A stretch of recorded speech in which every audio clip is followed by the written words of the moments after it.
बिस्मिल्लाहिर्रहमानिर्रहीम। आज हम स्टार्ट करेंगे जनाब the Punjab price control of essential commodities act 2024। तो इसका सबसे पहले हम देखेंगे प्रीएम्बल के इसको बनाने का ऑब्जेक्ट क्या था। तो इसको बनाने का जो ऑब्जेक्ट है वो फर्स्ट लाइन में बताया गया है कि an act to provide for the price control of essential commodities in the Punjab, यानी कि प्राइस को कंट्रोल करना इसका बेसिक मकसद है कि पूरे पंजाब में जो इसेंशियल कमोडिटीज़ हैं उनकी प्राइस को मेंटेन किया जा सके, कंट्रोल किया जा सके और आर्टिफिशियल जो महंगाई है उसको कम से कम किया जा सके। नंबर 1 है short title extent and commencement. This act may be cited as the Punjab price control of essential commodities act 2024। ये इसका टाइटल आ गया। एक्सटेंट है, ये पूरे पंजाब में एप्लीकेबल है। थर्ड वन है और ये एक्ट जो है come into force at once, एक ही दफ़ा जिस दिन बना है ये पूरे का पूरा एक्ट वैसे लागू भी हुआ है। ये नहीं है कि इसका कोई पार्ट जो है वो एप्लीकेबल है। नंबर 2 जो सेक्शन है वो डेफिनेशन के साथ डील करता है। एक्ट मीन्स क्या होगा? एक्ट मीन्स यही एक्ट जो हम पढ़ रहे हैं। कोड मीन द CRPC होगा और controller of price and supplies कौन होगा? जो डिस्ट्रिक्ट का हेड होगा और वो होगा DC। एंड नेक्स्ट वन जो कौंसल मीन्स क्या होगी? Punjab price control council establish under section 3 of the act. जो सेक्शन 3 हम फर्दर पढ़ेंगे उसके मुताबिक एक कौंसल बनाई जाएगी, उसको हम कहेंगे कि ये प्राइस कंट्रोल कौंसल है। नेक्स्ट वन है डिस्ट्रिक्ट प्राइस कंट्रोल कमेटी। अब डिस्ट्रिक्ट प्राइस कंट्रोल कमेटी से क्या मुराद होगी? Means the district price control committee notified by the controller of price and supplies in the respective jurisdiction. उस ज़िले का जो controller of price and supplies होगा वो जो है एक क्या करेगा, एक जो है कमेटी नोटिफाई कर देगा। ठीक है, डिस्ट्रिक्ट प्राइस कंट्रोल कमेटी होगी, वो तमाम डिस्ट्रिक्ट में जो है प्राइस को चेक करेगी। उसके बाद डीलर से क्या मुराद है? Dealer means a person carrying on whether in conjunction with any other business or not the business of selling any essential commodities whether wholesaler or retailer। अब जो डीलर की डेफिनेशन में कौन कौन से पर्सन आते हैं, उन्होंने ये कहा है कि कोई भी बंदा जो कि कैरी ऑन कर रहा है वेदर इन कंजंक्शन विद किसी दूसरे के साथ, कोई दूसरे बिज़नेस के साथ, या फिर और not the business of selling, या उसका कोई कारोबार सेलिंग का नहीं है इसेंशियल कमोडिटी का, वेदर या उसका कोई भी कारोबार होलसेल का है या रिटेल का है, तो हम इन सब को बोलेंगे ये क्या हैं? ये डीलर हैं।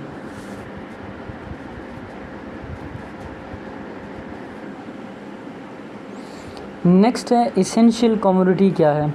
Essential commodity means any of the commodities or class of commodities mentioned in the schedule. अब जो हमारे स्केड्यूल्ड हैं उसमें तकरीबन 48 के करीब एक लिस्ट बना के रख दी गई है, जिसमें राइस है, फ़िश है, समोसा है, ये इट्स ऐसी चीज़ें हैं जो कि इसेंशियल कमोडिटीज़ की लिस्ट में डाल दी गई हैं हमारे स्केड्यूल में। तो स्केड्यूल को आप देख के अंदाज़ा कर सकेंगे कि ये हमारी जो हैं ये इसेंशियल कमोडिटीज़ की डेफिनेशन में आती हैं। नेक्स्ट है गवर्नमेंट मीन्स द, जाहिर सी बात है गवर्नमेंट ऑफ पंजाब होगी। अब इंपोर्टर कौन होगा? इंपोर्टर से मुराद ऐसा बंदा जो कि इंपोर्टिंग करता है into Pakistan whether under an import licence granted by the federal government or otherwise, आया कि उसके पास कोई लाइसेंस मौजूद है इंपोर्ट का वफाकी हुकूमत का, या फिर किसी और तरीके से वो इंपोर्ट करता है एनी इसेंशियल कमोडिटी, कोई भी essential commodity from outside Pakistan, किसी बाहर के मुल्क से, but does not include a person importing an essential commodity as part of his personal baggage. लेकिन इम्पोर्टर में वो बंदा शामिल नहीं होगा जो अपने ज़ाती बैगेज के लिए कोई भी इसेंशियल कमोडिटी मंगवाता है। Order mean the order issued under this act, prescribe mean the prescribe by the rules, and producer mean a person engaged in the manufacture or production of any essential commodity। Producer का मतलब क्या होगा कि कोई भी बंदा जो कि इंगेज्ड है, किस में है? किसी भी मैन्युफैक्चरिंग में है या किसी भी प्रोडक्शन ऑफ एसेंशियल कमोडिटी में है, तो उसको हम बोलेंगे कि ये प्रोड्यूसर है। प्रोविंस से मुराद पंजाब होगा। प्रोविंशियल कंट्रोलर जनरल से मुराद क्या होगा? Means the provincial controller general as provided in section 5 of the act. इस एक्ट के सेक्शन 5 में इसकी पूरी डिटेल लिखी हुई है। Regulation mean the regulation framed under this act, rules mean the rule made under this act, schedule mean the schedule appended to the act, and secretary mean the secretary to the government. ये जनाब इसकी पूरी जो है definitions थी। अब हम इसका कौंसल के बारे में पढ़ेंगे कि establishment of price control council वो कैसे इस्टेब्लिश होगी, उसमें कौन कौन से मेंबर होंगे, इसको सेक्शन 3 डील करता है। There shall be a price control council comprising of, यहाँ पे एक प्राइस कंट्रोल कौंसल मौजूद होगी वो कहते हैं, और वो मुश्तमिल होगी number 1 minister for price control and commodities management. जो प्राइस कंट्रोल का मिनिस्टर होगा वो उसका जो है चेयरपर्सन होगा, और any public representative nominated by the CM, या कोई भी जो है पब्लिक रिप्रेजेंटेटिव जिसको सीएम साहब नॉमिनेट करेंगे वो इस कमेटी का, इस कौंसल का चेयरपर्सन होगा। सेकंड वन है मिनिस्टर फॉर एग्रीकल्चर, ज़राअत का जो वज़ीर होगा वो भी इसका मेंबर होगा। थर्ड है मिनिस्टर फॉर इंडस्ट्रीज़, जो इंडस्ट्रीज़ का मिनिस्टर होगा, वज़ीर बराए इंडस्ट्रीज़, वो भी इसका मेंबर होगा। एंड फोर्थ वन होंगे जी 3 मेंबर्स ऑफ प्रोविंशियल असम्बली, यानी कि 3 एमपी होंगे वो भी इसके मेंबर्स होंगे। उसमें एक फ़ीमेल होगी और बाकी जो मेंबर स्पीकर जो है जिनको नॉमिनेट करेगा वो इसके मेंबर्स होंगे। और नेक्स्ट वन है चीफ़ सेक्रेटरी पंजाब जो होगा वो भी मेंबर होगा इस कौंसल का। एंड नेक्स्ट वन है secretary to the government home department, जो होम डिपार्टमेंट का सेक्रेटरी होगा वो भी मेंबर इसका होगा। Secretary to the government price control department ये भी मेंबर होगा। Secretary to the government agriculture department ये भी मेंबर होगा। Secretary to the government livestock department ये भी इसका मेंबर होगा। Secretary to the government industries department ये भी इसका मेंबर होगा। Chairperson Punjab agriculture marketing and regulatory authority ये भी मेंबर होगा। चेयरपर्सन पंजाब सहूलत बाज़ार जो होगा ये भी मेंबर होगा इस कौंसल का। And 3 experts in field as may be prescribed through the regulations to be nominated by the CM, और 3 जो होंगे एक्सपर्ट्स होंगे इस फील्ड के वो भी मेंबर तस्वुर होंगे और वो अपॉइंट किए जाएंगे by the CM. 3 commodity specifics representative of the stakeholders nominated by the chairperson ये भी मेंबर होंगे। Any other coopted member ये भी मेंबर होगा, या डीजी साहब जो होंगे ये मेंबर और सेक्रेटरी का काम करेंगे इस कौंसल में। अब जो हमने सेक्शन 3 में इनकी क्या पढ़ी थी, एक इस्टेब्लिशमेंट पढ़ी थी कि इनके कौन कौन से मेंबर्स होंगे जो होगी हमारी प्राइस कंट्रोल कौंसल। तो उसमें 2025 में एक अमेंडमेंट आ चुकी है, उसके मुताबिक क्या होंगे कि ये जो हमने पढ़ी थी पीछे टर्म इंडस्ट्रीज़ की, कॉमर्स की, इन्वेस्टमेंट की एंड स्किल डेवलपमेंट की, इसको सब्स्टिट्यूट कर दिया जाएगा। और अब जो मेंबर होंगे वो इस जो है 2025 की अमेंडमेंट के अकॉर्डिंग होंगे। उसमें नंबर 1 तो वही आ गया, minister for industries commerce investment and skill development ये चेयरपर्सन होगा। नंबर 2 पे जो मिनिस्टर फॉर एग्रीकल्चर ये मेंबर होगा। मिनिस्टर फॉर फूड जो है यहाँ पे ऐड हुआ है ये भी मेंबर होगा। चीफ़ सेक्रेटरी पंजाब मेंबर होगा। सेक्रेटरी होम डिपार्टमेंट भी इसका मेंबर होगा इस कौंसल का। And secretaries industries commerce investment and skill development जो है जो डिपार्टमेंट है ये भी मेंबर या सेक्रेटरी होगा। एंड नेक्स्ट वन है सेक्रेटरी एग्रीकल्चर डिपार्टमेंट जो होगा वो भी मेंबर यहाँ पे। Secretary live stock and dairy development department member. Secretary food department भी मेंबर, और कोई भी ऐसे बाकी मेंबर जो चेयरपर्सन को मुनासिब लगते हों वो भी टाइम टू टाइम अपॉइंट कर सकता है इस कौंसिल के लिए। तो ये था हमारा अमेंडमेंट के हिसाब से। अब जो है आपने दोनों ये जो हमने अमेंडमेंट वाला पढ़ा है इन दोनों को जहन में रख लेना है, लेकिन जो प्रिवेल करेगा वो जो 2025 अमेंडमेंट वाला है वही आएगा जो हमने बाद में रीड आउट किया है। नेक्स्ट है the council in addition to the powers provided under section 4 shall. अब जो कौंसल होगी ये वो क्या करेगी, वो तमाम जो पावर सेक्शन 4 में बताई गई हैं उनके साथ साथ shall obtain information regarding prices of essential commodities prevailing in various markets. वो तमाम मालूमात इकट्ठी करेगी कि मुख्तलिफ जो मार्केट्स हैं उनमें क्या चीज़ों की प्राइसेस जो हैं वो प्रिवेल कर रही हैं। Number 2 review the prices of essential commodities fixed under the act. और ये भी कौंसल की ड्यूटी होगी कि तमाम जो प्राइसेस हैं इस एक्ट के तहत फ़िक्स की गई हैं उनको रिव्यू करना है, मॉनिटर करना है, action taken under the act for the purpose of price control, कि कौन कौन से एक्ट्स जो हैं वो लिए जा रहे हैं प्राइस को कंट्रोल करने के लिए। एंड फोर्थ वन है डायरेक्शन इशू करना है and orders to ensure implementation of the provisional act, ठीक है।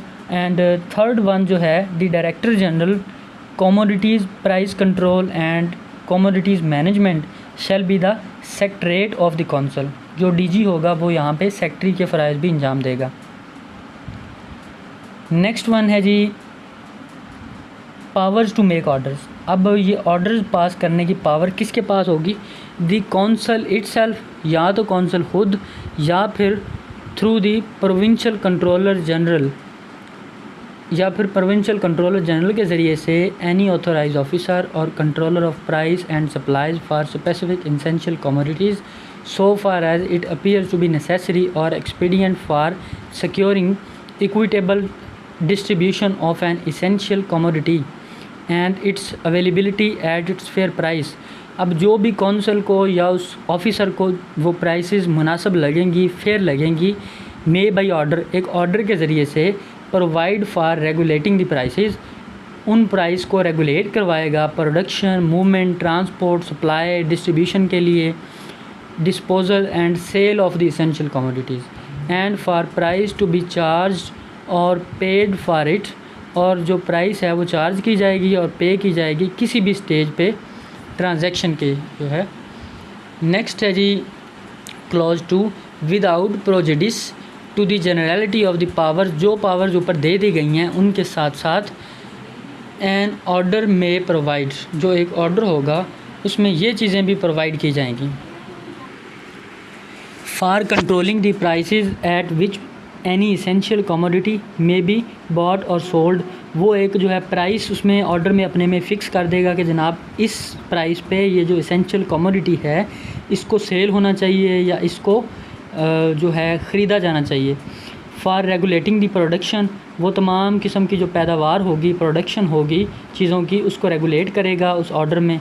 For regulating by licence permits, तमाम जो लाइसेंस वगैरह होंगे, परमिट्स होंगे और तमाम जो ट्रांसपोर्टेशन मूवमेंट होगी उस ऑर्डर में, उन तमाम चीज़ों को रेगुलेट करेगा। सॉरी। फोर्थ वन है for prohibiting the withholding of sale of an essential commodity ordinary kept for sale, और तमाम जो विद होल्डिंग है सेल उसको प्रोहिबिट करेगा कि इसेंशियल कमोडिटी की जो सेल के लिए रखी गई है उन तमाम चीज़ों को, यानी कि ज़ख़ीरा अंदोज़ी को वो जो है वो प्रोहिबिट करेगा अपने ऑर्डर में। For requiring any person holding stock of essential commodity, और किसी भी बंदे को वो रिक्वायर करेगा, बुलाएगा जिसने वो स्टॉक ज़ख़ीरा किया हुआ है एसेंशियल कमोडिटी का, टू सेल इन वो whole or a specified part of the stock at such price to such persons or class of persons and under such condition as may be specified in the order, वो अपने order में ये तमाम चीज़ें mention करेगा। इसके अलावा for fixing the maximum quantity of essential commodity which may be at any time be possessed, यानी कि जो ज़ख़ीरा अंदोज़ी के लिए एक क्वांटिटी फ़िक्स कर देगा कि आप इतनी चीज़ें जो हैं वो रख सकते हैं। इसके अलावा फॉर कलेक्टिंग एनी इंफॉर्मेशन, कोई भी इंफॉर्मेशन वो इकट्ठी करेगा, स्टैटिस्टिक्स,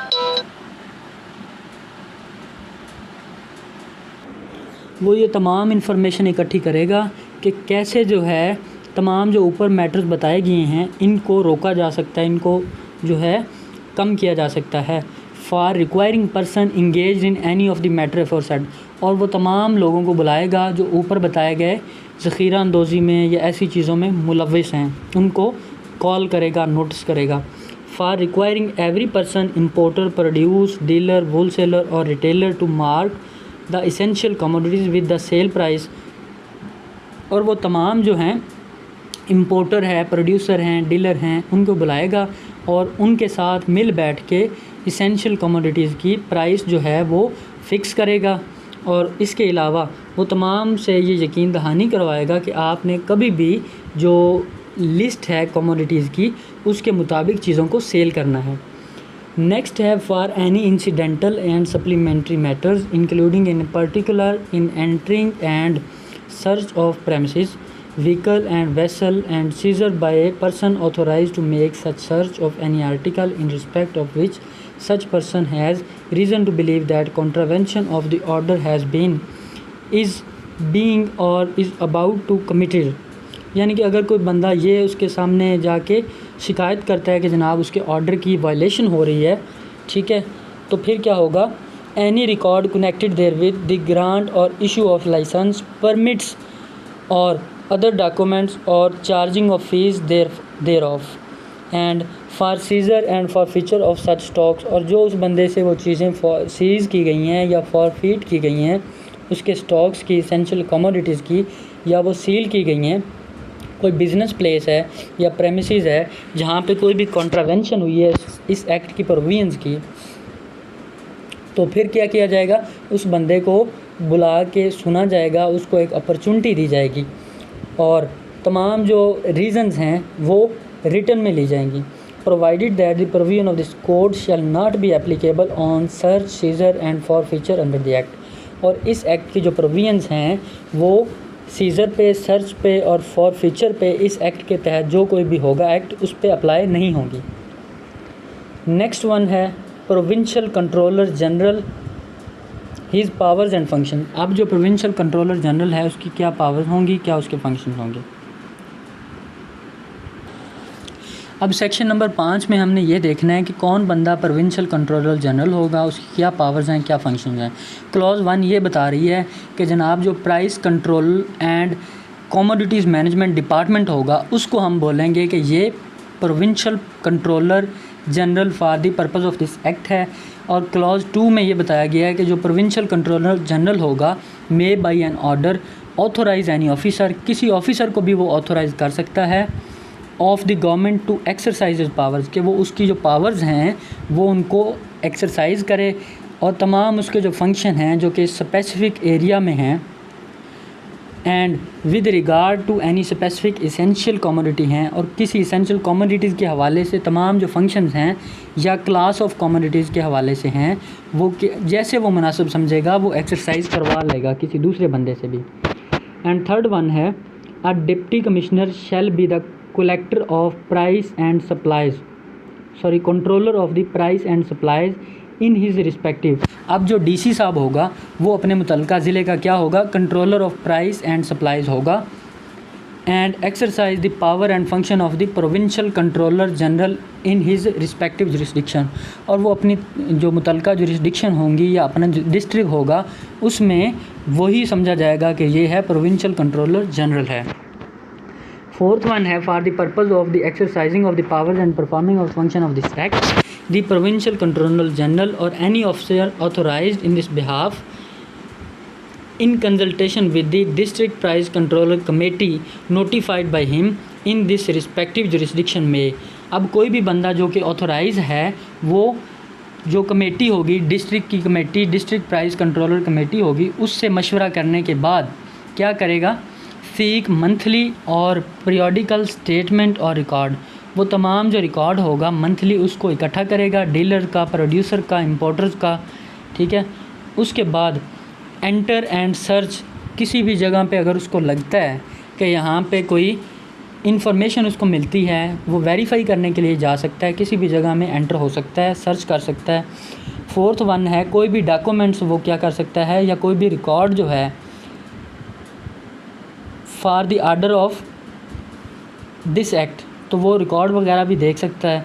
तमाम जो प्राइसेस हैं उनको मॉडिफाई कर सकता है जो एसेंशियल कमोडिटीज़ की हैं, या उसको फ़िक्स कर सकता है। नेक्स्ट वन है कोई भी रिकॉर्ड और assistance of any relevant organization, किसी भी डिपार्टमेंट्स की अगर उसको असिस्टेंस चाहिए होगी तो वो भी ले सकता है। नेक्स्ट वन है किसी भी जगह को सर्च, सीज और फॉरफिट कर सकता है, किसी भी स्टॉक को अपनी, उसके पास ये पावर है।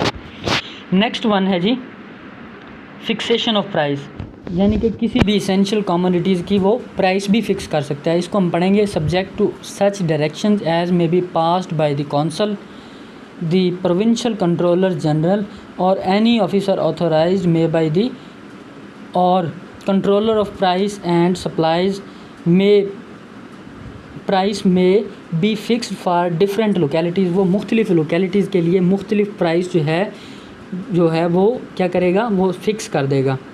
एंड क्लास 2 इसकी क्या है, the provincial controller general or any officer जो कि ऑथराइज है, जो वो प्राइस फिक्स करेगा और extended the period of the order under subsection 1 if the circumstances so deemed by recording reason in writing.